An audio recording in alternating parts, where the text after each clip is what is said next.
Hello and welcome to the Check Out This Record podcast. My name is Frank, and with me as always is my good buddy Mark. This is the podcast where we talk about all sorts of musical goodness. We review albums we have never heard of before. We will suggest albums to the other to review, and we have a wide variety of musical discussions. You can check us out on Instagram and YouTube, along with your most favorite places to digest a good podcast. Mark, how are you, my man? Hey, buddy. I'm drinking whiskey and listening to records. It's been a pretty nice day. How are you? I'm good, and as you can tell, I'm super excited about this episode, I know you are too. And this is something we mapped out. We wanted to pit Green Day against Offspring, right? And the main event is Green Day's Dookie versus the Offspring Smash. Now, ironically, even before we kind of mapped this out, I had no idea, but there was a new Green Day album that was released this past Friday, and that album is called Father of All, and I figured it would be best if we just talked about that briefly. Mark, I know you listened to it, so your thoughts on it. You know, if I'm going to be honest, this thing almost ruined my whole week, Frank. This thing, listen, if you've purchased anything to do with the new Green Day record, what I'd like for you to do is gather it in a metal container, add some lighter fluid and a match, and just burn all of it. Just forgive yourself, throw it into a cleansing fire, and get rid of it, because it's horrible. It's trite. It's boring as snot. I have no idea what they're even trying to do to cover Billy's vocals in this. This thing just absolutely sucks. It really, Frank, I really almost just gave the entire week up because I was just so over it. You know what the saving grace of this week was? Do tell me, my man. Spanish love songs. Yes. Yeah. New Spanish love songs. Brave faces, everyone.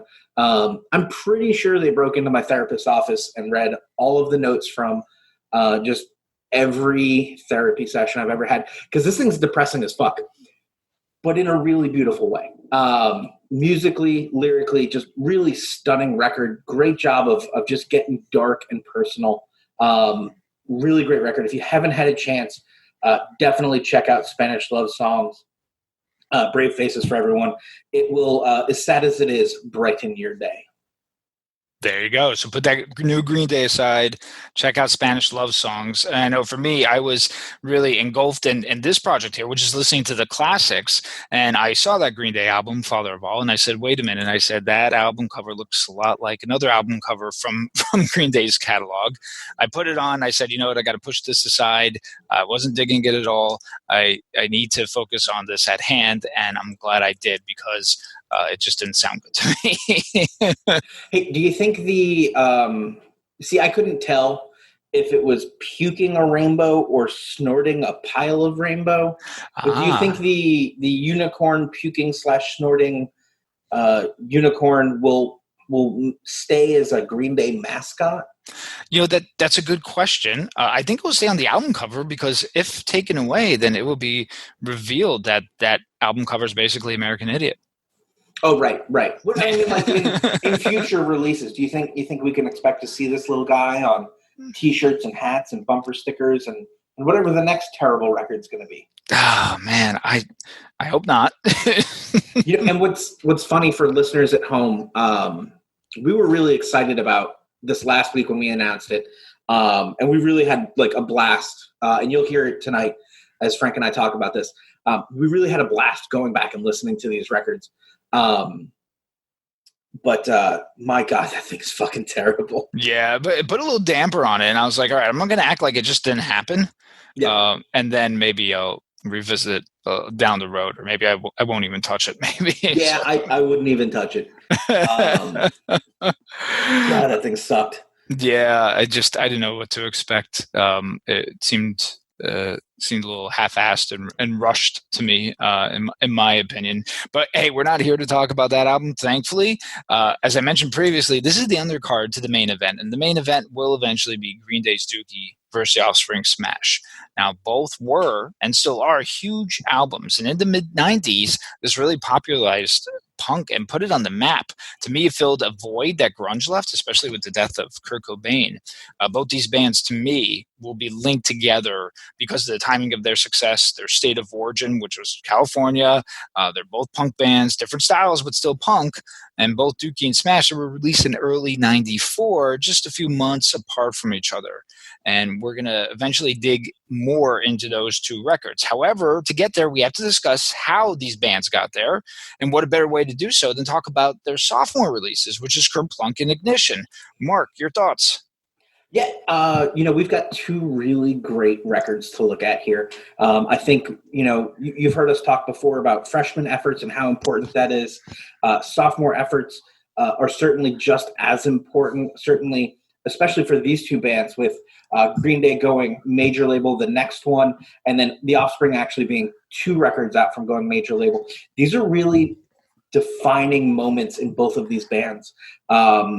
Really great records. And one of the things I love, for both of these bands, when you listen to the first records, when you listen to the self-titled Offspring and the 10,039 Smooth Out Slappy Hours, you can kind of hear the local band that they were. You can kind of hear that rawness and that desire. You've heard that band. You've gone to the bar and you've sat through it because your buddy's in that band, and you go, oh man, there's that potential there. I just don't know that they'll figure it out. And you hear that on those first 2 records, on those first records from both of those 2 bands. Right. These 2 records, we're getting a lot more growth out of it, and it's going to be really fun to dive into these. Yeah, absolutely. And now, as much as I would like to say I was first introduced to both Green Day and The Offspring before they were exploded, like I remember most kids in high school, because I'm a couple years older than you, Mark, because I remember most kids in high school saying that they were, I wasn't. So I'll admit that. The albums I knew them from were Dookie and Smash, but I did go backwards pretty early on to listen then to the albums, especially Kerplunk and Ignition, super early on, the minute I found out about them. Was that the same for you? Did you really just first hear from them on Dookie and Smash, or did you know of them previous to that? No. Dookie and Smash were very much my first encounters with these 2 bands. You got to remember, I was 12 in 1994. So these came out early 94. I turned 12 early in 94. That Dookie cassette, very early on, I think it was blue, which was really weird.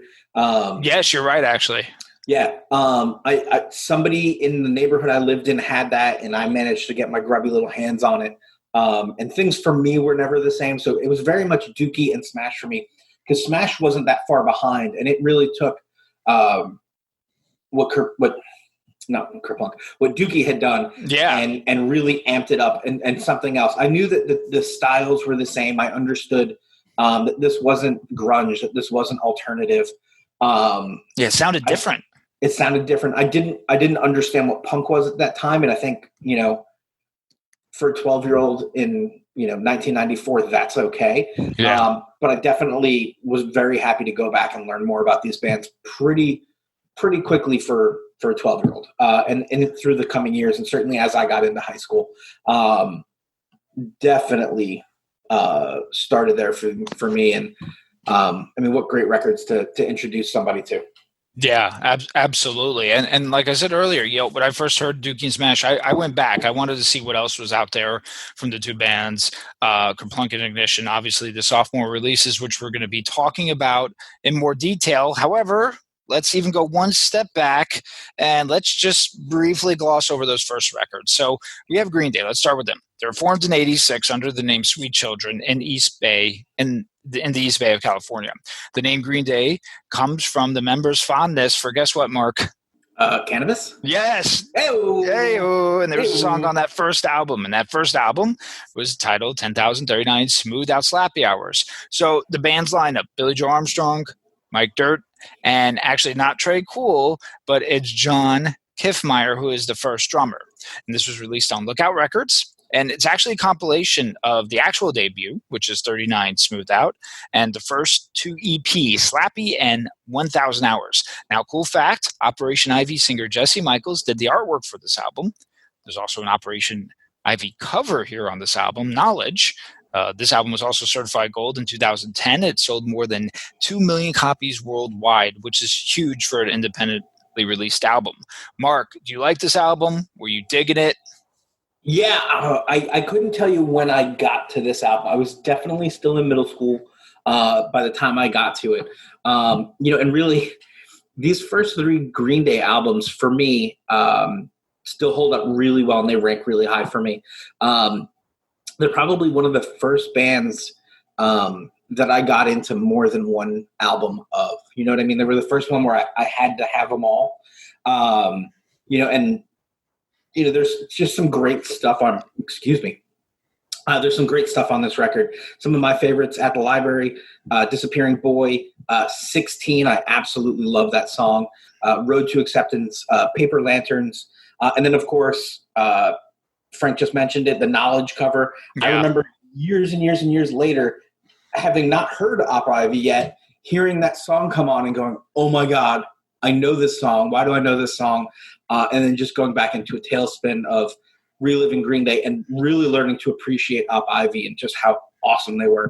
And then one of my favorite songs on this track is Only You. Only of You. Only of You. Which to me really just turned, it was them figuring out what the Descendants were about and cranking it to 11.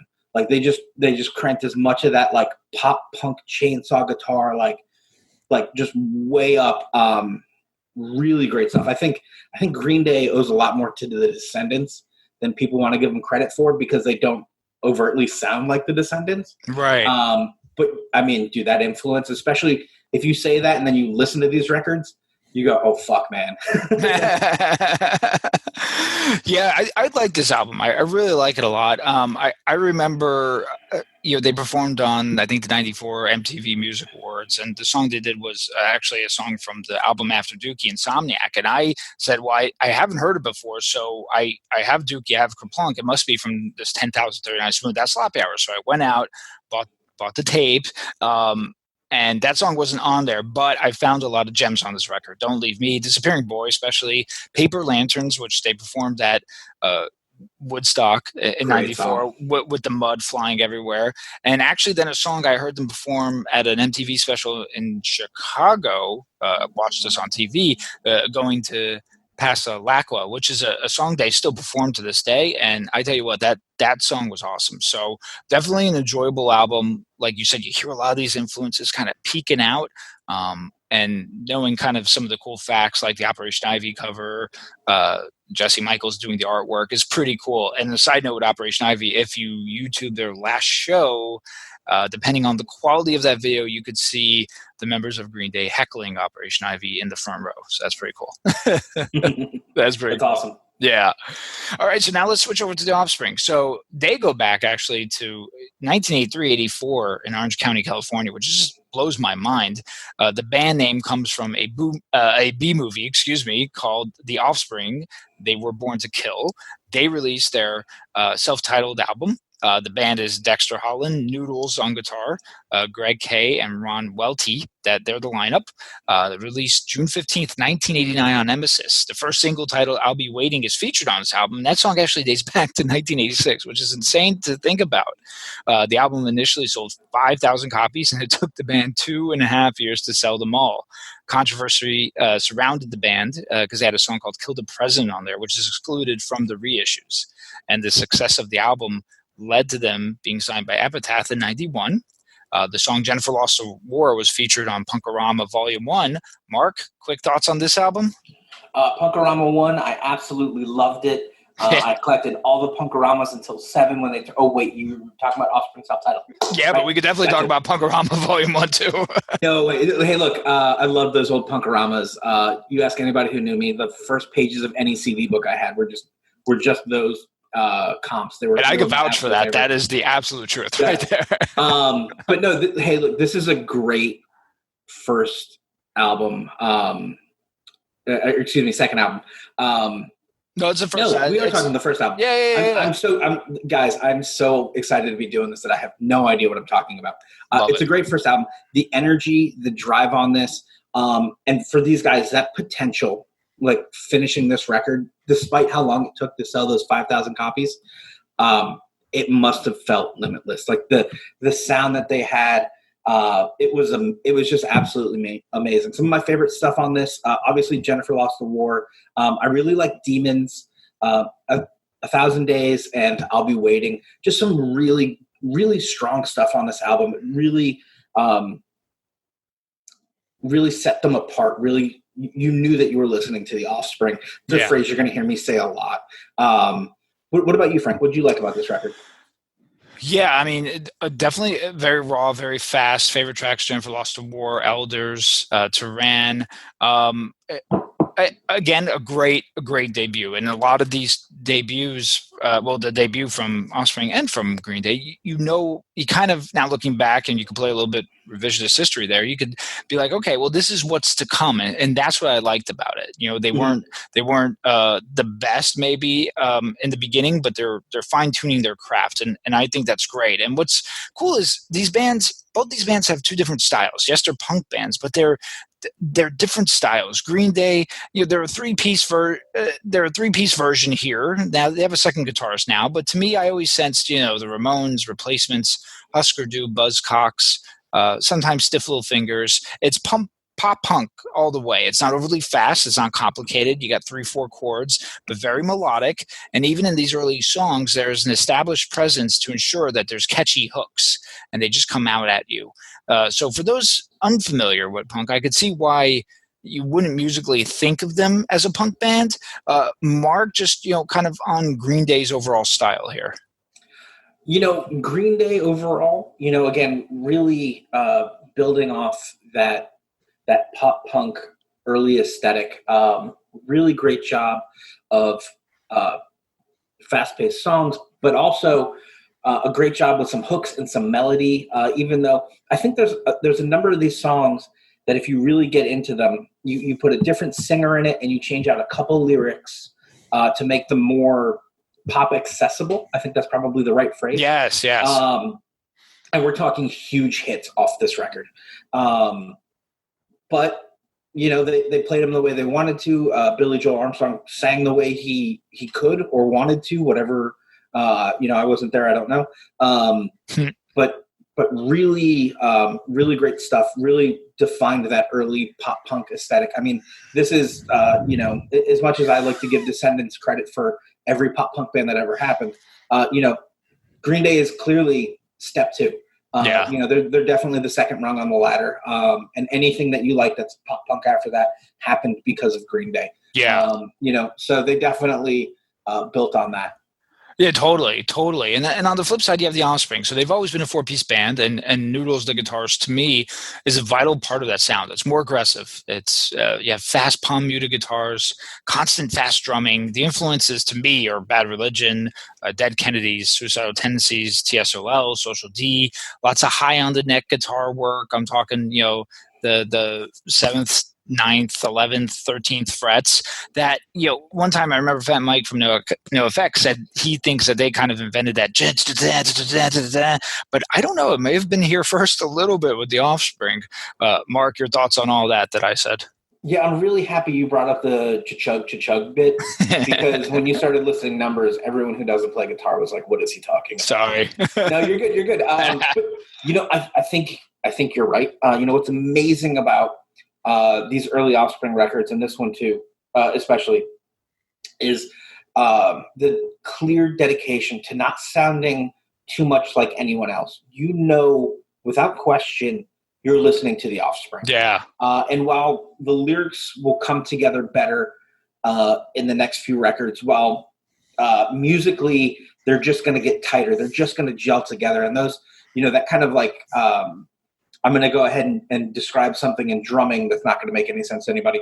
But that 30-second note with two hands where he's got to come off the hi-hat to hit the snare, and it really breaks up that sound. That signature kind of Offspring sound is really, this record's that incubator, man. You really feel them pressing it all together and trying to make it work. They do, but I think that, as we go through those next few records, as we've been saying, you're going to really see how it developed and for cliche as it is, how it blossomed. That's what I got to say about it. Yeah, no, absolutely.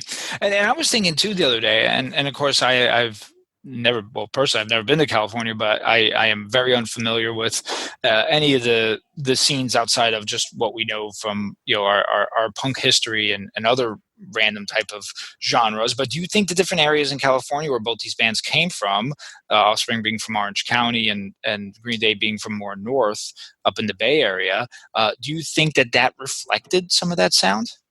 I definitely think there's a possibility of that. I think what we're really looking at today, we have the ability to listen to everything from everywhere. If you want to find a punk band from Iraq, chances are you can, if they're out there, right? Yeah. But pre-internet, when these guys started mid to late 80s, you were lucky to get past the tape from somewhere outside of your town. You were going to warehouse shows, you were watching your friends practice, and when that band broke up, you took one of the positions and everybody kind of shuffled to the left and you started another band. So the sounds, not that there was like, kind of like, if I make chilies here, or if I grow vegetables here and Frank grows vegetables there, that soil is going to taste a little different. Those things are going to come out a little different because we've got the same soil. We've got different soils, and so it's kind of that thing. I hope that made any sense. Jesus Christ, I started way too early with drinking. Anyways, so I definitely think you're hearing part of that early sound. Mm-hmm.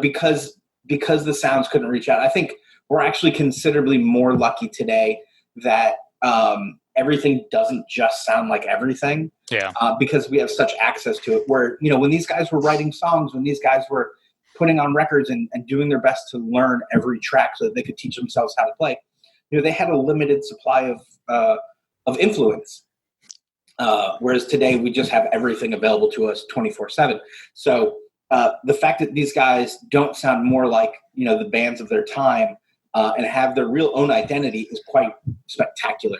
And that's probably I'm sure that if we could jump in an actual time machine and go to see these guys live before they exploded, we would have heard a few bands that sounded a lot like them. But these are the cream rising to the top, if you will. Yeah, and that's interesting too, because there was a limited access to maybe the sound that you could kind of build off of. Now, if you think about a child growing up and how do the accents come? Well, the accents come right from their friends in school, and that's kind of how you learn. And that's why people in New York, the kids kind of all sound like that because that's how their friends talk. And I remember them being removed from that. The kids down here in South Florida didn't talk like that. So then the accent went away. It could be very similar in the sense where, hey, listen, these were the bands the Offspring were around, right? And Bad Religion is from that part in that area, so that's why maybe we're catching some things that are similar. And Green Day may have had some more melodic bands up there in the East Bay, or just naturally have that's kind of where their hearts were. So absolutely, totally agree on that. Now we got these two albums here. We got Kerplunk, we got Ignition. There's 12 tracks, and I think instead of pitting them track by track against each other, let's pit them against each other as a whole. And here's some metrics I think we could go by. So we could go by the opening track, or kind of the punch, right? Who had kind of the better first punch, the production, overall sound, the amount of good songs in our opinions. Keep in mind, these are just our opinions. The amount of fillers, the album flow, the hooks, and does it satisfy the purpose? What that purpose is, well, it's particular to that individual. So if cool with you, Mark, I say we start with Kerplunk and then we go to Ignition from there. Yeah, whatever you like, man. I'm into it. I think the listeners are happy that last rant ended and we're finally getting to this thing. Here's the meat and potatoes, man. Here's the meat and potatoes. So meat and potatoes. Yes. So Kerplunk, here are the facts. Originally released on December 17th of 1991, and the CD cassette release was January 17th of the following year on Lookout Records. First drummer to feature first album, excuse me, to feature drummer Trey Cool, obviously still there, sold 10,000 copies its first day and its Lookout's biggest selling release. Now, their grassroots efforts on the East Coast led them to sales reaching over 50,000, which eventually led them to a major label signing. So they really pushed this, and they got out there. They got out there, and when I say out there, I mean out of California. They traveled. They traveled. In 2003, it was certified platinum, and it's one of the best-selling independently released albums of all time, which is pretty astonishing. So, Mark, you first caught wind of this particular album when exactly? It was after Dookie and you went back, or yeah? what? So we're looking probably 95 or 96. Again, probably still middle school, which would put me right in that ballpark of 95, 96. Yeah, definitely on the heels of Dookie. Definitely trying to figure out where musically I go next. And this was a great record. It satisfied a lot of my juvenile needs. I definitely identified way too much with this record. It at ages I shouldn't have. And looking back on it, I was right. I mean, I wasn't right. Perhaps I modeled my life after this train wreck. But oh, what a wonderful train wreck to model your life after. Yes. As far as that kind of opening track and punch, 2,000 Light Years Away. I love this song. This is a hard record for me because I really like this record, but it does have some problems. It's Billy Joel Armstrong wrote it. It's gonna have its problems. So 2,000 Light Years Away. I love the pop punk right out of the gate. It's kind of that classic Green Day standard. My issue here is that I hear this song at least 3 more times throughout the records, and one of them's better to me. It's kind of a great classic poppy punk song that I really enjoy. But like I said, musically, it doesn't do a ton that's exciting, and it kind of repeats for me. What did you think of 2,000 Light Years Away? Yeah, so for an opening punch, actually, this song it's one of my more personal favorites from Green Day, and it didn't grow on me until I saw them perform it live, not in person, but of course on TV. I think it was that same MTV gig from Chicago. What I liked about it is when I found out what it was about, which is his infatuation with his soon-to-be wife. It gave me that earnest feeling and a kind of more an exposed look at what he was going through. They stylistically, they don't hide their intent for that style of punk on here. It's melodic, it's hook driven. You have the classic open chord, non-palm muted first verse, and then the palm muted second verse. So to me, it stands out. So this is actually, I think it's a good punch. It's a good punch. Opening punch that is for this record. So I dig 2,000 Light Years Away. Cool. Now the pace doesn't let up, on this album. We get to songs Once for the Razorback and Welcome to Paradise, which is an early version. Mark, your thoughts on all those? Yeah, I love One for the Razorback because it kind of really feel them getting into that group chorus.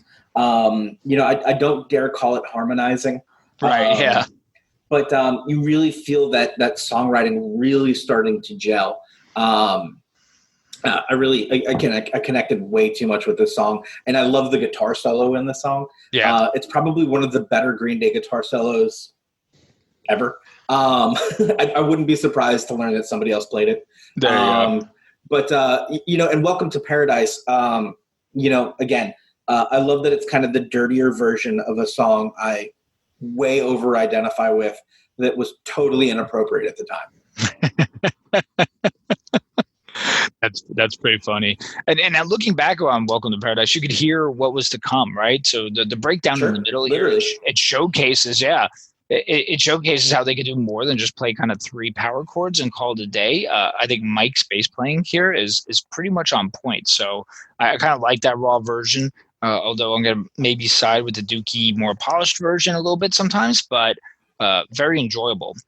Now, we get to Christie Road. That explains kind of Billy Joe's boredom and his longing for his favorite landmarks, this one being called Christie Road. I never cared for this until I heard a live version, and it made me appreciate it more. The production, for me, made it drag a little bit. Mark, your kind of thoughts on Christie Road here? I really love this song. It's always been one of my favorites. I think it shows off certainly some of his popular songwriting abilities, and this specifically was a song I was referring to when I said if somebody else sang this and we changed a handful of words, that would have been a massive hit. Yeah. I still think that it's just really great, really clean songwriting. I didn't mind that it slowed down because this was certainly a point in time, for a 12-year-old boy, 12 to 14-year-old boy, where all I'm listening to is like Metallica and Michael Jackson. And like, it's just getting really weird. And the fact that Green Day could come in and put these, high tempo songs in and then be able to slow it down at the same time and really make you feel like the personal effect of the song. I really appreciate it. So this is one, when we talk about some of the things that Frank and I used to not score the album, although I kind of literally did it just so that I could visualize it a little better. The pace of this record, I love, or the pace and the flow of it. I love the way this album kind of weaves up and down in terms of tempo, in terms of how personal the songs are and how intense they get. So this is definitely a highlight of the record for me. Whereas the next song, Private Ale, this is, it's good. It's kind of classic Green Day pop punk. Right. But this is the first 2000 Light Year Part 2 for me. There you go. I didn't really feel like they were doing a lot with it. Did you feel the same way? How'd you feel about it? I've always gone in ebbs and flows with this particular song. When I used to skip over it or used to fast forward past it when I would listen to it on the tape. And then, a couple years back, I'm like, oh, it's not, it's definitely not too bad. And now it's one I kind of skip over. So yeah, I could see where it's resembling the others. Obviously a lot of their songs kind of do in this early period. It's okay. And then of course, it's followed by the comical Dominate Love Slave, sung by Trey Cool. Listen, it has its purpose on the album. I saw this again live at that same Chicago song or that same Chicago show in MTV, and that was a good breakup in there. But it's kind of just that song is what it is. Did you like Dominated Love Slave? Yeah, I'm a sucker for this song, dude. There you go. I am so not above the cheap laugh of this. I think there is, if we really try to get heady with this album, we really try to suck its dick and say that there's a lot more going on here than it is. The song really plays into this record being about the hopelessness of love and being willing to give whatever it takes to obtain that emotion from somebody else. Yeah. Again, I think we're putting the cart way in front of the horse with that argument. This song would just be a cheeky cherry on top of that pie. That's all I'm saying. But again, I do like it because, it's the first reference of BDSM I've probably ever heard, and it made me giggle then, and it still makes me giggle now. So one of My Lies is the next track. Dude, when I was like 14, I thought I wrote this song. There you go. I didn't understand it, but back then I assured you that like this song was from my heart. This is how I felt. This was my psychosis. Yeah. I get extreme nostalgia over this song. And it's odd because I really feel like looking back, perhaps I did too much molding my life over fucking this record in particular. Because man, did that hit home. I absolutely love the song, in case you guys hadn't figured that out. What about you, Frank? Yeah, it's if not the gem, it's one of the top gems on this album. I heard it first on their Woodstock performance, and he specifically said, hey, this is from one of our albums that no one has. And I thought that was pretty cool. Listen, musically, it's nothing groundbreaking, but the open honesty of basically saying, hey, listen, I'm young and I'm not the center of my universe. Well, as a teenager listening to this, man, it makes you think, and we lie, and we lie to ourselves often. So I am with you on that, my man. It's a gem of a song. Go out and listen to it if you haven't already. Yeah, definitely. Next up is 80. 80. This to me was 2000 Light Years Away Part 3 with slightly better lyrics and just a little bit more musical diversity, right? Yeah. Like I think they figured out that that they were using the same formula, and needed to figure out how to mix it up a little bit. Yeah. I think between this and the actual song 2000 Light Years Away, they kind of tie for me in terms, like, I don't know that I could pick a better one. But I really enjoy it. But again, you can feel that kind of clunkiness that of like, this is Green Day figuring out their sound, and here it is at least 3 times on this record. Yeah, and they're going to keep rolling with that style, right? Yep. And I like that this song kind of speaks of the mental abuse that one takes from a girl who seems to possess power in this scenario, and I think that makes it a little bit more of the one on heralded tracks. They don't play this often. I mean, you can find a couple YouTube clips of it, or no, the whole song actually, to where they played this a couple years back. I think it's good. I definitely like it. It's enjoyable. I do see where there are some similarities to 2000 Light Years Away, but still a good piece in the album. It's a hard act to follow with One of My Lies, but definitely, yeah, absolutely, definitely a good song. Perhaps one of the biggest faults 80 has is coming right after One of My Lies, which I agree with you. Yeah. Easily one of the best parts of this record, if we're not counting Welcome to Paradise or Dominating Love Slave. There you go. But again, you guys got to remember, I heard this thing when I was fucking 14, and I'm probably at 37, I'm still fucking 14. There you go. Android. Yep. As a kid, I had no idea what this song was about. But I liked Billy's storytelling. I just thought it was a song about a dude who wore women's shoes, and it made no sense to me. I didn't understand it at all. Looking back on it, it's a much better song. As a kid, I'm sure I skipped this a lot. Yeah. Looking back on it, it's a lot smarter than I knew, and probably a lot smarter than they knew. And I would like to point out toilet sounds. There are toilet sounds in the song, but I still like it. I think it's a good song. It's definitely part of a really strong back half of this record.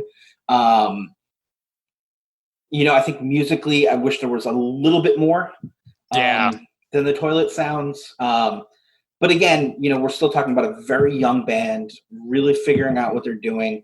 I think Lookout really helped them get this record shaped quite nicely. And this is one of those songs. Well, I don't want to call this a filler song.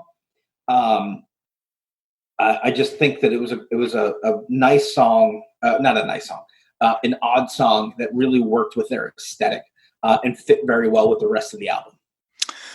Yeah, and like you, it was one of those ones where I glossed over as a kid, kind of, or a teenager, kind of going back now. It's still, it's still okay for me. I think, it captures the songwriting in that youth. I'd be interested to see kind of how that song would be written now by the older versions of them. But yeah, it's not bad by any means. You learn to appreciate it, but it's kind of borderline though filler for me, especially musically a little bit. No one knows the next one. That's one I don't know. Sometimes I think I could do without it with that, and I think it's because the production of that dilutes it for me. For some reason, I get this empty feeling from that song. Mark, your thoughts on No One Knows? Oh, you mean Christie Road Part 2? Yeah, there you go. That's the one I was referring to. I was trying so hard to find something negative to say because I know people expect that from me. No, that's not true. No, I agree with Frank. This is definitely one of the lowlights of the record. There's great pop potential here. It's interesting looking back on this record now. And again, right, we talked about revisionist history. Yeah. How much this song would come back later, just in its song structure, instrument choice, and what they were doing with it. It's a song I found myself skipping then. It's a song on the album that I found myself skipping now. It's not a bad song. It's just not a great song. Yeah, that's it. So, who wrote Holden Caulfield is next. Yep. I absolutely hate John Steinbeck, writer of Catcher in the Rye, where Holden Caulfield is from. I want to say that up front. It's the better than average song about getting stoned and being lazy. Yeah. It's not great. Musically, it's all right. Lyrically, it's about getting stoned and being bored, which, whatever. I mean, take it or leave it. I think these two songs back to back, No One Knows, into Who Wrote Holden Caulfield. We're setting ourselves up for kind of a lackadaisy back half of the record. But before we jump into Words I Might Have Eaten, what do you think about Who Wrote Holden Caulfield? Well, I was never a fan of Catcher in the Rye as well, and that's it's not a fan of that. And by the way, it's and I always get them confused too, but it's J.D. Salinger, just for God, well, you know what I like. I particularly hate John Steinbeck. And I don't like, just so you know, I don't like either of them, and I always get them confused. And what's funny with this song is that, and there's even an album streaming, their live album, where he plays a song and he says this is his favorite song off Kerplunk. And I was like, wow, because I don't really like it. And if you're gonna sing the song about being stoned and lazy, as you said, well, we get Longview in the next record, and I would recommend that one way over this one. So yeah, I gloss over this one. And then of course, the album ends with the acoustic Words I Might Have Ate. Definitely showcases the pop rock sensibility, which is going to help them for years to come. Mark, did you like this as the proper closing to the album? Yeah, I really did. I liked the way it ended the album, and it may have been because the last two songs really were kind of lackadaisy. I think as a kid, I didn't know that they were lackadaisy, but now certainly it definitely stands up a little higher because of those songs. Yeah, you definitely get that up tempo acoustic that is their bread and butter in a few records. This being my favorite of those, I don't particularly love Time of My Life, and the copycat songs that they will end up doing here and there. I do like, the retrospective of it, the retrospective nature of the song. Yeah. It held up well to my memory of it, and it holds up well still. It's a good song. I got nothing bad to say about it. It's a good song. Could have done a little more musically, but again, this record, along with the first one we talked about, the 1039 Smooth Out Slappy Hours. Yeah. These records are the incubators of those next records we're going to do, and this is definitely a great ending to a very good record, and certainly one that 14-year-old me loved the shit out of. Yeah, totally. And this song's a little bold as far as putting it stylistically in there, because it, hey, listen, regardless of the melodic nature or if it's a faster or slower paced pop punk band, it's still a punk band. And what does that mean? Well, that means guitars, bass, and drums, electric, that is. So to bust out the acoustic here, it definitely says something. And that, to me, then is kind of them nudging and saying, okay, well, we also could do this stuff too, which is what we see with the big hit of Time of Your Life, and of course in Warning too, when they use a lot of acoustic stuff. And I think it's a good end to the album. Of course, we get 4 bonus tracks from the Sweet Children EP, but we're not going to talk about those. Those are okay. If I could do without them and just look at Kerplunk and the 12 regular album tracks. It's an awesome, I think, record. It meant a lot to me, as I know it did to Mark too. We're going to kind of summarize it towards the end here after we get to them with Ignition. But Mark, before we get into Ignition, any final thoughts on Kerplunk? Yeah, it's funny you brought up the Sweet Children, because when Frank and I were talking beforehand to make sure we were lined up ahead of this, getting ready to make the sausage, as you will. I think the cassette of this I think somebody had put the Sweet Children EP on the end of, because I'm like, Frank keeps telling me that this is like bonus material, but this is exactly how I remember the record. Yeah. So I think that was the case. And I would just like to say, I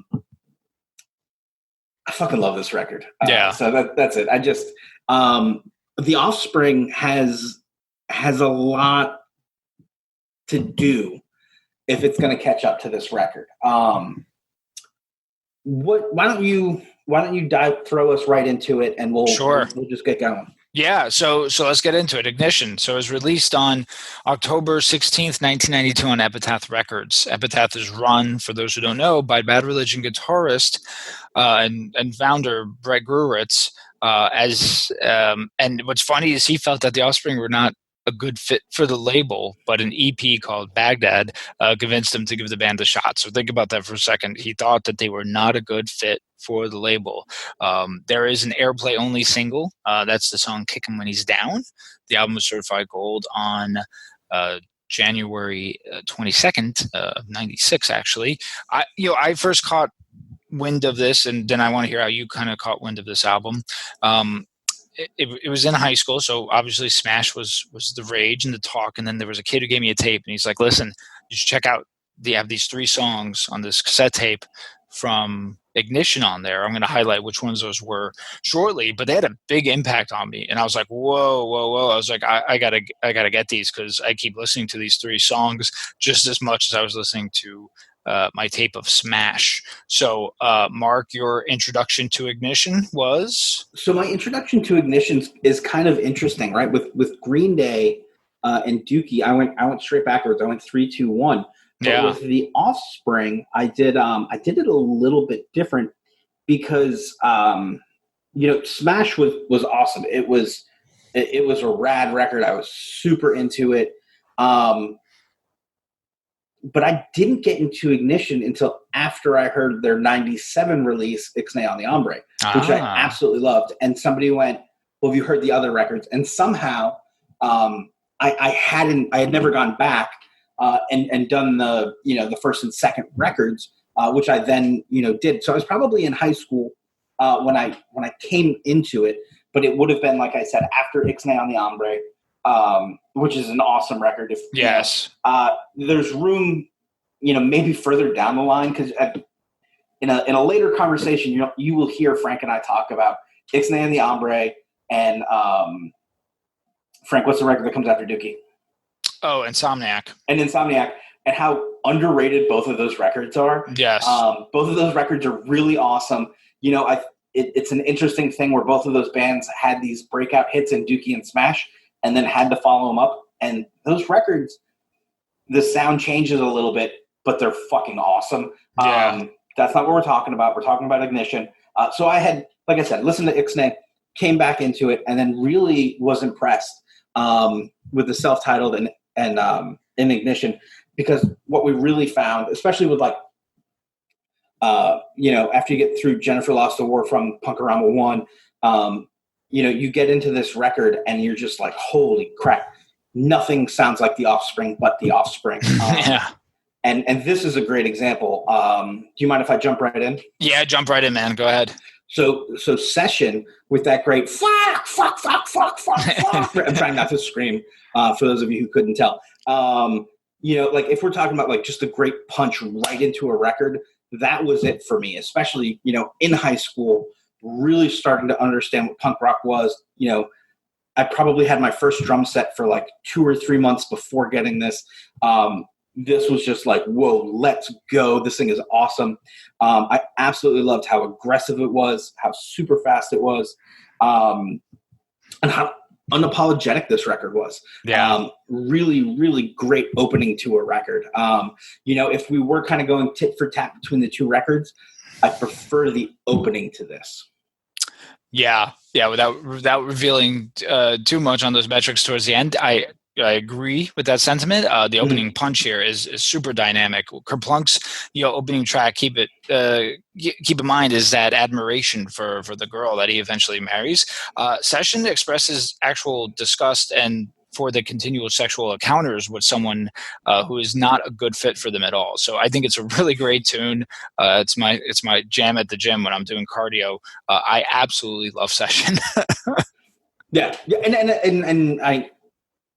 That would be a great song to work out to. I love the way you describe things. It's so great to me. Thank you. We Are One, the second track. This is this record in particular is a lot of why people get into punk rock. And I don't mean this record literally. I mean what this record stands for. And I think We Are One is kind of one of those kind of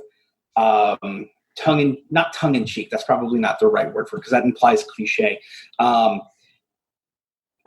It's one of those songs that really gives that punk rock ethos, right? Yeah. That like, this is very much a unity song. This is very much a Yep. let's rise together to do the right thing kind of song. In a very angry album. This album's fucking angry. Yeah. Awesome. But this is like a really bright, positive note on the record. It's fast, it's hard. Lyrically, it's kind of okay. Yeah. But it's a great song. You really, again, you are listening to the fucking Offspring right now. It's really good. But that's kind of one of the big things about this song and this record really as a whole is that it's setting that tone. This is, beyond the Sex Pistols, beyond the Ramones, this is what people think of when they think of punk rock. They think of this sound, they think of this mentality, they think of this energy. Really, I mean, I'm super into it. Where are you at with this song, Frank? Yeah, you really had a great summary for it. This is classic sounding, that area of kind of California where they come from too. That's classic sounding to this song, and We Are One.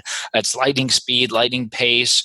The chorus, which sticks in my head. Yeah, like you said, the lyrics aren't anything that's great, but man, it's another punch in the face, and I absolutely love it. And it's a good follow up, or it's a good follow into the next song, which is Kicking When He's Down, which displays to me like a steady Ramon style drum beat, but there's heavy like palm muting guitars, and it really gives it an extra edge. And I like the lyrics on this too, especially where he's like, "Hey, you're a riddle I say as I move aside, like I really need your advice, but you won't leave it alone. Little men try, but won't get a lot done." I love that for some reason. That this to me was I know it had the radio airplay and it didn't go anywhere, but hearing this like later on and dissecting it, I freaking love this song, man. What about you? Yeah, this is another great track. I like that this is kind of them showing that they don't need to be, lightning fast, that they don't need to be just pounding it out. They could do a little something different. They could slow it up and really be diverse. And I love the Clash-like aesthetic of the vocals. Yeah. Really great job of really picking really carefully chosen words and displaying them and having something to say. Which is interesting because when you get to the later Offspring records, they're saying something, but who cares? Yeah.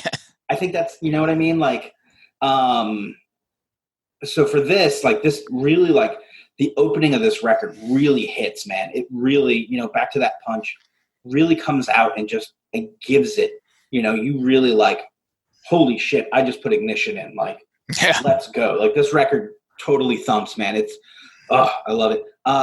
Take It Like a Man. Yeah. Kind of that classic Offspring speed and style. And musically, I love it. This is kind of where the Offspring's woes really start. Yeah.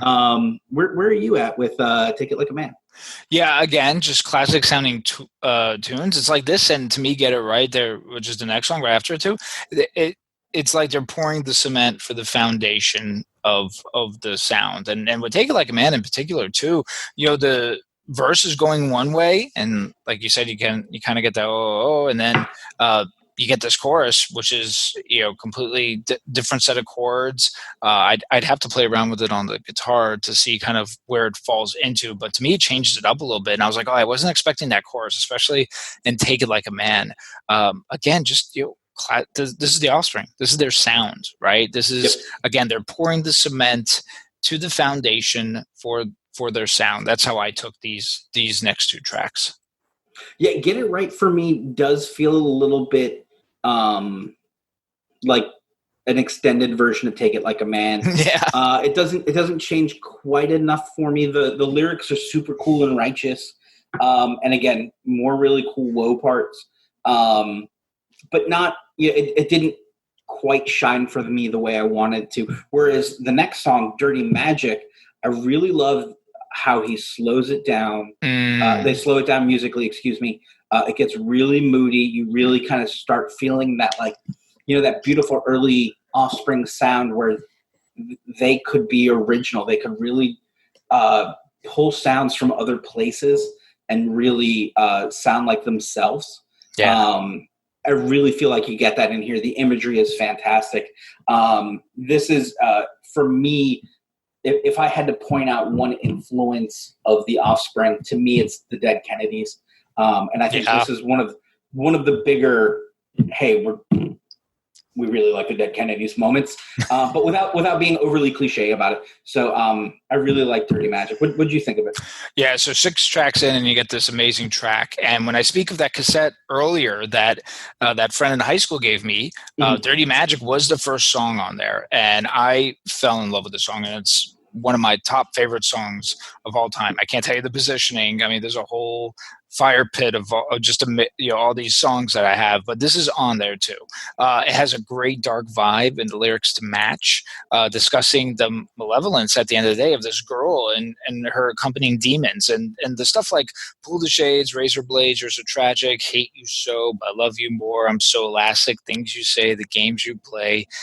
Dirty Magic. As a teenage boy hearing that and being part of the mind games that the girls would play at the time, I mean, what a better way to vent about it than in this song. I am in love with this song, one of my favorites of all time. Yeah, no, I think it's definitely a highlight on a really strong record. Yeah, it's man, like I hope the listeners can understand how tough going through these 2 records and then trying to compare them. Yeah, it is tough, man. It really is. This was, and we're talking about like, hey, look, that's the first side of this record. Yeah. We still have to turn it over. And it's just like, that's the beautiful thing about this record, man. It gives you a chance to catch your breath, but only enough so that when you fill your lungs with air, yeah, somebody's already punching it back out of you. Like, this record's so damn good, dude. Yeah. Hypodermic. Yeah. We're back to that classic up-tempo Offspring sound. And then what I found interesting with this, Frank, and tell me if you agree with me. If not, the kind of classic late 80s, early 90s drug cliches, but kind of pre-cliche. Am I right here, or am I like, because I know Orange County, so really, mid 80s, late 80s, while these guys were just figuring out what they're doing,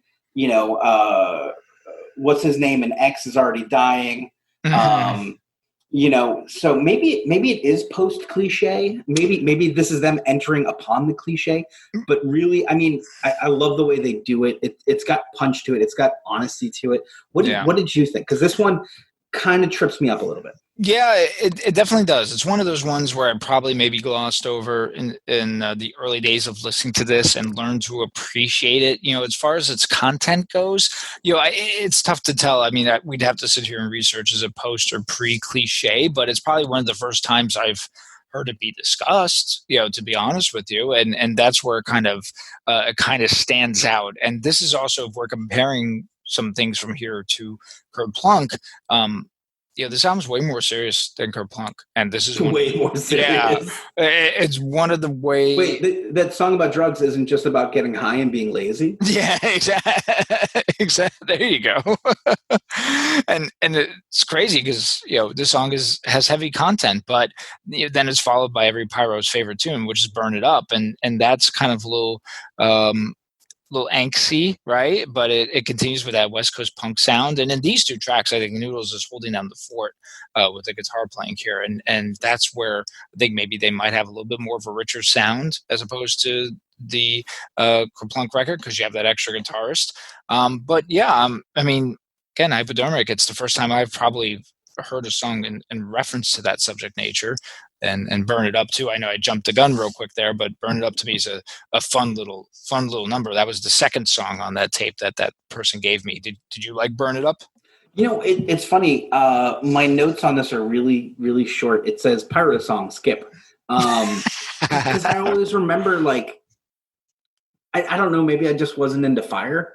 It just never caught my attention. Like, I appreciate the speed of it. I like, musically what's going on, but it never, there's some cool low parts, but like that really fell short on me because it was just kind of like, it felt like a clunky song about like, I like to start fires. So it didn't really do much for me.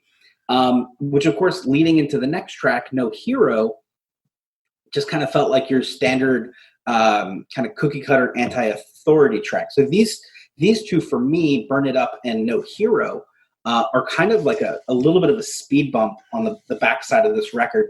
We're going to talk about the song after that, about No Hero. Yeah. But how did you feel about No Hero? Was that kind of a thud for you too? Especially because I was a big anti-authority kid. Like, I loved giving the man the finger. I still do. Go ahead. Yeah, my relationship with the song is a little different. So the 3-song cassette had Dirty Magic, Burn It Up, and No Hero. So No Hero was the last song on there. I actually feel, this is one of those masterpieces on the record because, it talks about his friend Johnny who committed suicide. It strikes a chord with me because I had a friend John who committed suicide. I like the fast chord changing intro and had a great bridge. I don't know. To me, this is one of those songs where, hey, after Dirty Magic and after maybe Session, I think No Hero might be like top 3 as far as my favorite songs on the album. Really interesting. Yeah, hey, but that's the fun of doing this, right? Is like certain songs and certain records will hit us different ways, and like for me, I just never got to that with this song, So yeah, and certainly you've got a personal connection there, but like absolutely. So it's a different thing. So how do you want to address LAPD? I mean, well, oh man, this is one where, so that kid, when I told that kid, hey, listen, I bought Ignition, and he's like, he's like, so you get the LAPD. This was then in the 90s. He's like, you could skip it if you want. That's what I remember him saying to me. Listen, it's super dated. If I was in a punk band in LA at the time, would I write about that? Maybe. I mean, I get the point. But, and listen, they had a song called Kill the President on the first album too. So I kind of get that envelope pushing, but the language choice is definitely not the best. This is the most super dated song on there. I mean, I skip it. So you? Yeah, well, I think, it's important to address the elephant, right? Like, they use the N-word. I'm not going to say it. I'll say a lot of things. I'm not saying that word. It's not my place to say it. I don't think they use it in a derogatory way. No, I think not they're at all. using it to express the cruelty and the harsh nature of the LAPD. Absolutely. Certainly in the late 80s and into the early 90s. I think it's an important topic. It's something we need to discuss. As far as punks go, I'm definitely one of those. For every good cop, there's a dozen bad cops. That's just me. You know what? I've had my own life experiences. You've had your own life experiences. We can agree to disagree. I got a nephew who's a cop, and I think he's a great guy. So I know that there's at least 10 pieces of shit behind him. But with that said, the choice of lyrics in this song make it tough to listen to. Granted, he only uses it twice because the chorus repeats. It's still one of those things that, it's uncomfortable in retrospect. And I'm pretty sure that if you sat down with these guys and go, hey, so let's talk about that, those shirt collars are tightening pretty quickly. Ironically, I feel like this is definitely the most like the Dead Kennedys they sound. Well, yeah, and let's clear another elephant real quick too. So, sure. Dead Kennedys and Holiday in Cambodia, excuse me, and even Elvis Costello and Oliver's Army. That same word is used, and by no means did I ever feel that it was derogatory. It was meant for a statement as well. So it's funny you tie that connection with Dead Kennedys, who have also you use the same word as well. It's just this is one of those songs where it was about what was going on at that time. That's it. Yeah, and hey, look, history is important. I think it's important to talk about those things and to discuss them. I mean, I remember that being talked about as a kid. I remember on the news and everything about that. So yeah, I remember it. Yeah, it's definitely important. It's something I hope I'm not a breeder. It's something I hope Frank addresses with his girls and can talk reasonably and appropriately about, and how you choose to treat other people. I think as far as a song goes on a record. it just doesn't hold up to the rest of this record. Yes. And I think that's the best way to say it. It's definitely, the use of the N-word, along with just sounding really dated and, just not of the quality of the rest of this record. I'd almost go as far as to say the recording value of this song isn't as good as the other songs. Yeah.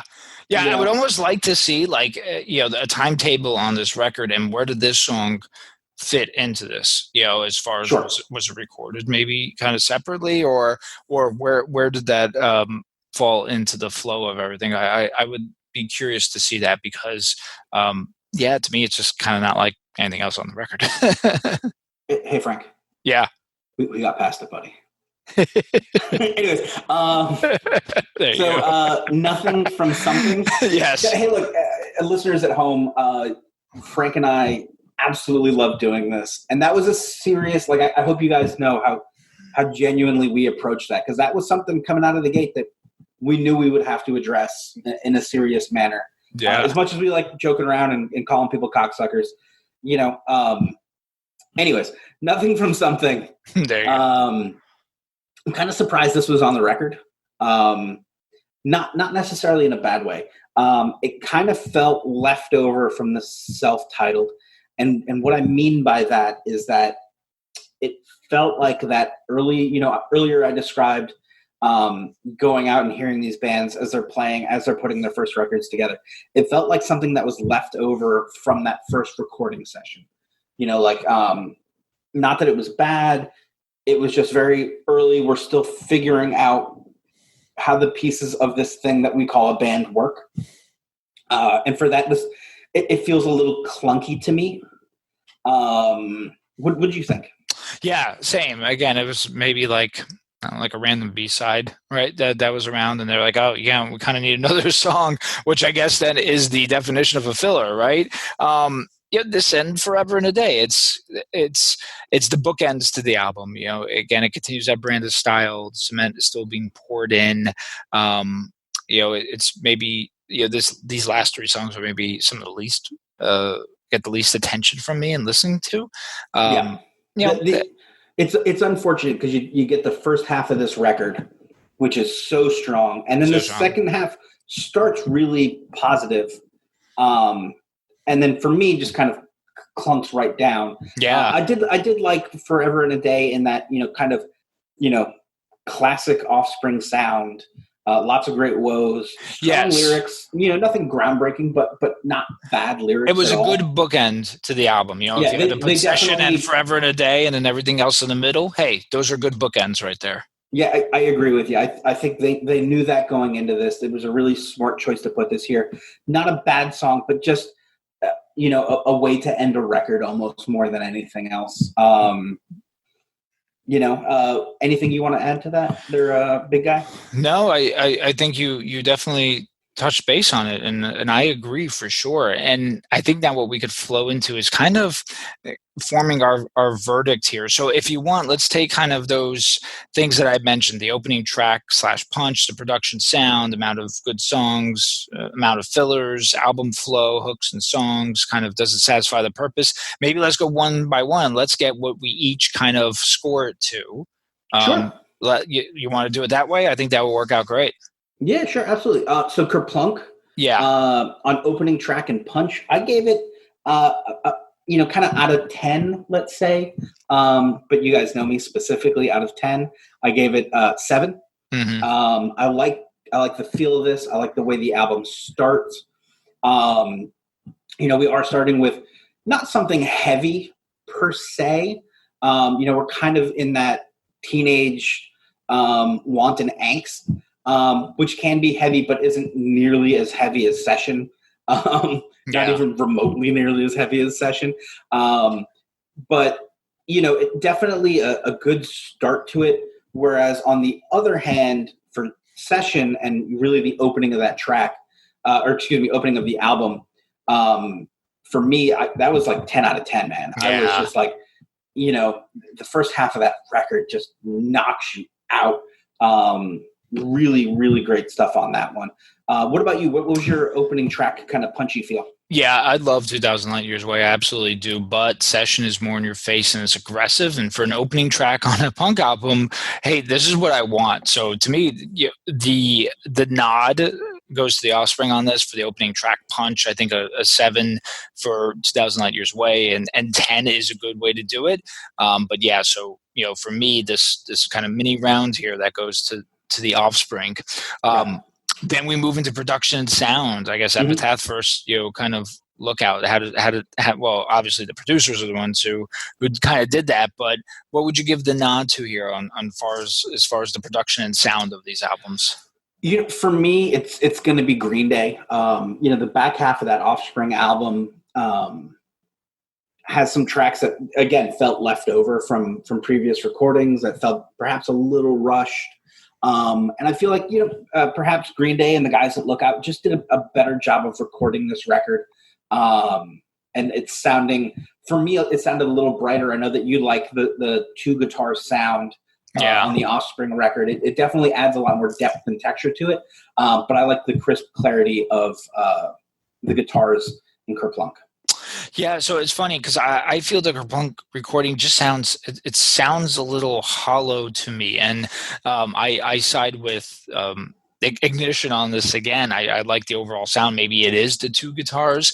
Yeah, there are some in the back end where you're just like, oh, okay, whatever. But I don't know. I'm able to hear more. If I crank it up louder, I'm going to get to really get some good insight as to the inner workings there. And again, for Green Day, for me, the Kerplunk, it just sounded a little hollow. That was the best way to describe it. So on that one, so you award that one to Kerplunk, I award that one to Ignition. On to the next.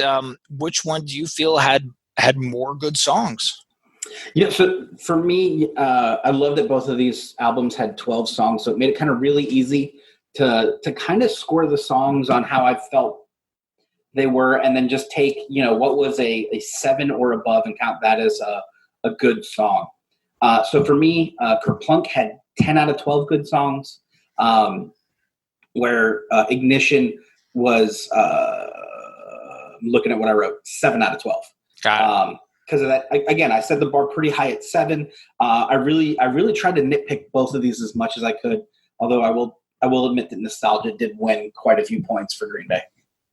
Yeah, so for me here, I had Kerplunk, and I mean good songs, like really, more kind of on the impactful side. So I had Kerplunk with 7 songs, 7 out of 12, and Ignition with 8 to 9, with 2 of those being really impactful songs to me. And that's where, I mean, I'm not gonna skip the track. So to me, again, I give that one with for Ignition.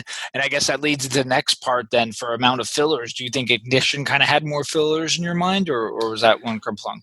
This actually, I kind of thought it was a tie. I really felt between both records that, like, true filler, there were 3 songs max. Yeah. So for me, it's really a wash. I had a really hard time going which one's got more filler. I just, to me, they both had maybe 3 songs that you could argue were filler. Because I really felt like, as much as I didn't like some of the songs on the back half of Ignition, I had to acknowledge that was me not liking them, and not that they were bad songs. Yes. Okay. Got it. So for me, it's a wash. Yeah, same here. Actually, I agree that it's pretty even, as is the next one, which is album flow. I think they both come right off the gate in their own respective stylistic manner. And then you get that point, Green Day, you get Christy Road, which kind of slows it down. Offspring's a little bit later in the album with Dirty Magic that slows it down, and then it comes back again. So to me, album flow in this is pretty even. Did you think the same as far as the flow of the album? No, I actually gave the edge to this one to Kerplunk.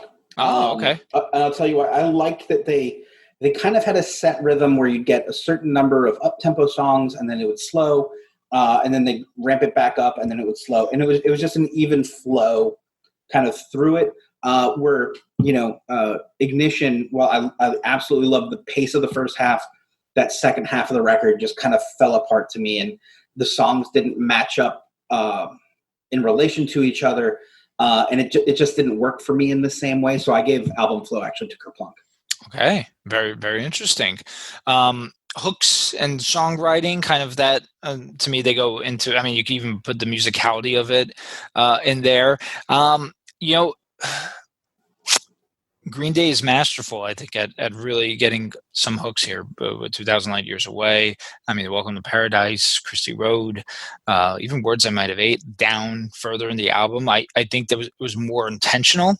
With Offspring, it's really, again, musicality, I might give that edge to Offspring. But if we're just talking about hooks and the overall songwriting, I'm probably remembering more songs from Kerplunk. So I would give that edge to Kerplunk. What about you? I feel the same way. It's certainly basic hooks with kind of the parameters we set out when we were thinking about this. So that's really what I was focusing on. And Kerplunk just kind of has a little bit more of that memorable aesthetic to it in terms of hooks and memorable parts to songs. So for me, it was that for Kerplunk again. Okay, cool.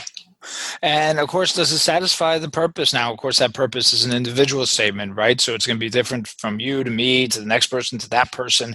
But what album out of these two satisfy your purpose? For me, I think now it's no surprise, but it was Ignition. Why? Well, things I said earlier, right? Session comes right off the gate, right? With kind of this track, and this guy being sucked into a situation that's not good. Kick him when he's down.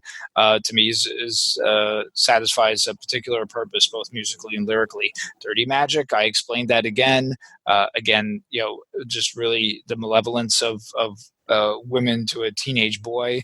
I think that goes a long way. No Hero, and connecting that with My Buddy, as the singer did in this case with his friend. So the purpose gets satisfied to me by Ignition. Mark? Yeah, so it's probably not a surprise for you guys. The Kerplunk for me, right? I said it pretty straightforward up front. This thing is a nostalgia trip and a half for me. It was a great record then. It's a great record now. With that said, Ignition was a great record then. It's got its problems, but it's still a great record now. I love both of these records. I came up with a scoring scheme, and in all honesty, I was trying to be as fair and balanced as possible. I mean, the scoring in which I used to do these, they only finished 4 points apart. They really are two great records. You really feel at the end of these where these bands were, and what was going to come next was going to be absolutely insane, and it was. So going back and listening to these two records, you really get that pent-up energy from the early 90s and this music that was ready to do so much more. Man, I love these two records. What do you think? Yeah, so I love these albums. I really do. Close place in my heart. Years ago, I would have said Kerplunk to me was better. And I'm talking recently. I'm talking like within the past 4 to 5 years. But we're speaking right now of today, and I'm giving the nod just to Ignition on this one. It's faster pace. It captures really the '90s Southern California punk sound. There's more to me, those songs that resonate with me, and I love the flow of the album. It didn't sell as much as Kerplunk, and I also look back too, and it was Kerplunk there was intent there because obviously it's set up for their major label record, and Offspring. They were still just making them, and they didn't think anything of it. They were just like, all right, well, we're gonna just make music, and really didn't think of what was to come, which is interesting, even though some of these paths here are parallel that we're talking about. Both great records. I absolutely love them. I listen to them every day, but just in these kind of metrics and stuff like that we set out, I'm giving the nod to Ignition here. Yeah, I think people aren't particularly surprised having us go through these the way we did. Yeah. To see where we came out. I think next week's going to be or not next week, excuse me. The title fight of this battle, Part 2. which we'll do in March for you guys. or maybe sooner. I don't know. It depends on how bored we get. Where we go through Dookie and Smash. One of the first things I said to Frank when we started doing this was, oh my God, Smash is such a better record than I remembered. Yeah. I am really looking forward to just putting both of those records on a playlist and just bleeding my eardrums to pieces just listening to them because they're both really phenomenal records.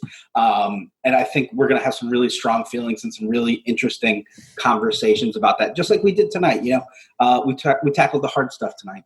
Right? Yeah, I agree. And I'm looking forward to the main course, which is Dookie versus Smash. And I'm super stoked to talk about these. We're just not going to get to them yet. So it's not going to be in the next episode or maybe not even the one after it. So we're going to take some time to really thoroughly look into these records. It's going to be hard. Kerplunk versus Ignition was hard. Dookie versus Smash is also going to be hard. So stay tuned for that. Of course, that's going to be part 2 of Green Day versus Offspring. But Mark, I have something for you for the next episode. Are you ready for it? I am ready for it. All right. So hailing from Melbourne, Australia, The Living End. They've been cranking out punkabilly, punk, and rock songs since 1994. Their debut album, 1998, The Living End, earned great success. And this album blends punk with clever rockabilly signatures. In fact, singer guitarist Chris Chaney is one of my favorites. His abilities are unreal and underrated. Someone once told me they were actually the Australian version of Green Day. So, Mark, I give you to listen to and check out and review for our next episode, The Living End, their self-titled record. There you go, The Living End. Excellent. Somewhere between 1994 and 1998, I did a book report on Australia. Oh. Yeah, and I've wanted to go ever since. I've never been, so this will be as close as I get. That's right. Short of watching a video or listening to somebody talk about it or actually going. There you go. But no, I'm very excited. This will be cool. I love rockabilly. Frank loves rockabilly. He's got phenomenal taste in it. I think this is a situation of a really cool band that somehow got on your radar, but I was too busy doing other things and missed. One of the things I'm really excited for next week is that I'm double dipping. Ooh. Yeah, that's right. The legendary old man, Brian Brito, with whom's balls I love to bust, has asked that we do a Blink-182 album. Yes. Do you remember which one he picked? Well, for you, it was Take Off Your Pants and Jacket. That's right. Were you going to do one as well? I thought it was just me. Well, I was also tasked to me to do Enema of the State, but I don't have to do it right now. I could wait and do that at another time. Okay, well, dear listeners, hold your breath. Wait to see if Frank does it. I'm going to do mine. I'm going to double dip. So Mark's going to do 2001's Take Off Your Pants and Jacket by Blink-182. Yeah, I can promise you I'm not going to remember it favorably. But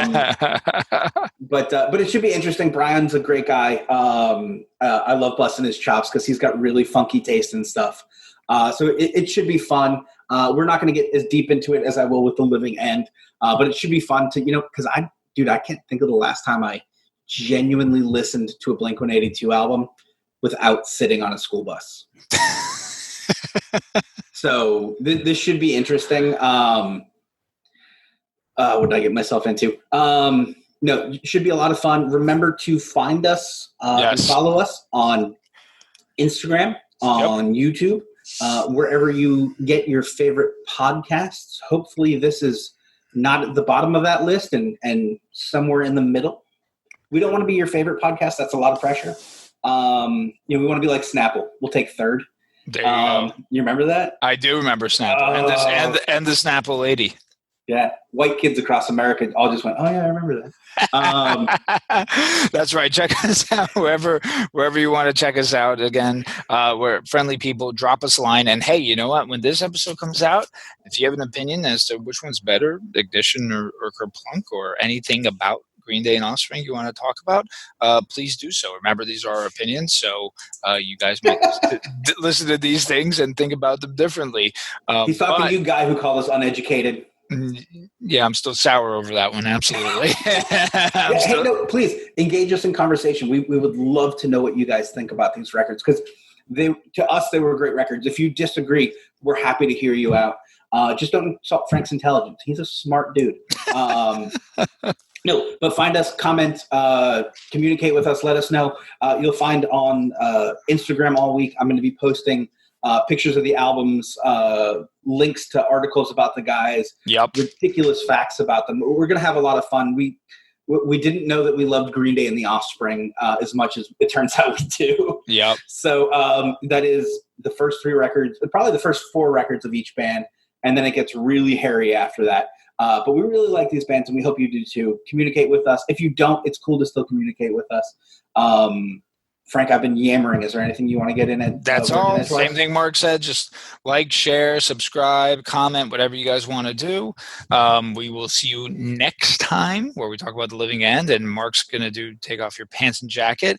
I don't know if I want to touch Enema of the State yet, so I will let you know. I will let you know. But until then, thank you, everyone, and talk soon. Bye-bye.